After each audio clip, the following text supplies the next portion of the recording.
Yes, ഇനി പാലക്കാടേക്ക് പോകുമ്പോൾ നമുക്കറിയാം രാഹുൽ മാങ്കൂട്ടത്തിൽ നേരത്തെയുണ്ടായ ആരോപണങ്ങളിലൊക്കെ പതുക്കെ മറികടന്നുകൊണ്ട് പ്രചാരണ രംഗത്തും മറ്റ് പൊതുപരിപാടികളിലുമൊക്കെ സജീവമാകുന്നതിനിടയിലാണ് വീണ്ടും ചില ശബ്ദ സന്ദേശങ്ങൾ പുറത്തുവരികയും അത് കോൺഗ്രസിനെ ഒന്നടങ്കം പ്രതിരോധത്തിലാക്കുകയും ചെയ്തിട്ടുണ്ട്. പക്ഷേ ഈ നേതൃത്വം വിലക്കിയിട്ടും പാലക്കാട് സ്ഥാനാർത്ഥികൾക്കായി പ്രചാരണം തുടരാൻ തന്നെയാണ് രാഹുൽ മാങ്കൂട്ടത്തിന്റെ തീരുമാനം. എന്നാൽ നേതാക്കൾ തന്നെ വിലക്കിയിട്ടില്ല എന്ന് രാഹുൽ പറയുകയും ചെയ്യുന്നു. വിവാദ ഓഡിയോ പുറത്തു വന്ന ശേഷം പാലക്കാട് ശേഖരീപുരത്തെ സ്ഥാനാർത്ഥിക്കായി രാഹുൽ പ്രചാരണത്തിന് ഇറങ്ങിയിരുന്നു. ഇന്നും മറ്റൊരു സ്ഥാനാർത്ഥിക്കായി സമാനമായ പ്രചാരണം നടത്തും എന്നുള്ള വിവരങ്ങൾ കൂടിയാണ് നമുക്ക് ലഭിക്കുന്നത്.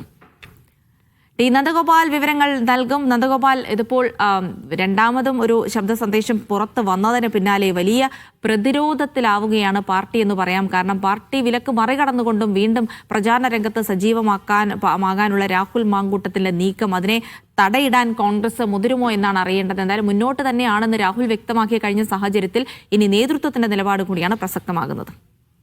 ജിൻസി, അതായത് മുതിർന്ന നേതാക്കൾ ഉൾപ്പെടെ രാഹുൽ ഇങ്ങനെ പ്രചരണത്തിന് എത്തുന്നതിൽ അതൃപ്തി അറിയിച്ചിട്ടും ഇതിൽ നിന്നും പിന്മാറാൻ തയ്യാറല്ല എന്നുള്ളതാണ് രാഹുലിന്റെ നിലപാട്. ഇന്നലെ രാവിലെ തന്നെ ഇത്തരത്തിൽ ഒരു പ്രചരണം നടത്തുമെന്ന് അറിയിച്ചിട്ടുണ്ടായിരുന്നു. പക്ഷേ പിന്നീട് അത് നടന്നില്ല.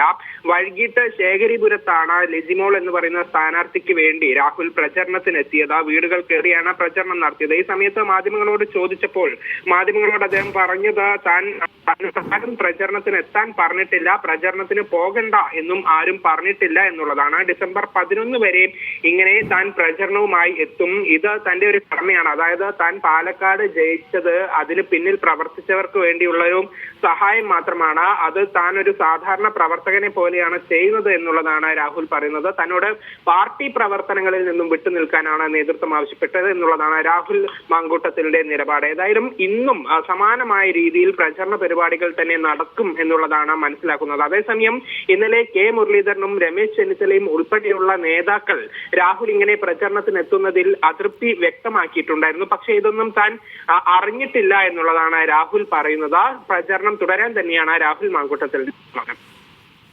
ശരി, എന്തായാലും രാഹുൽ മാങ്കൂട്ടത്തിൽ നേതൃത്വത്തിന്റെ വിലക്കിനെയൊക്കെ അവഗണിച്ചുകൊണ്ട് അത്തരമൊരു വിലക്ക് തനിക്കില്ല എന്ന് പറഞ്ഞുകൊണ്ട് മുന്നോട്ട് പോകുന്നത് കോൺഗ്രസിനെ പ്രതിരോധത്തിലും പ്രതിസന്ധിയിലുമാക്കാനുള്ള സാധ്യതയുണ്ട്. അതിനെ മറികടക്കാൻ ഇനി എന്താണ് ചെയ്യുക? കൂടുതൽ നിയന്ത്രണങ്ങൾ രാഹുലിന് മേൽ വെക്കുമോ, അതോ രാഹുൽ നേതൃത്വത്തെ മറികടന്ന പ്രചാരണ രംഗത്ത് സജീവമായി മുന്നോട്ട് പോകാൻ തന്നെയാണോ തീരുമാനിച്ചിരിക്കുന്നത് തുടങ്ങിയ കാര്യങ്ങളിൽ തന്നെയാണ് ഒരു വ്യക്തത വരേണ്ടത്.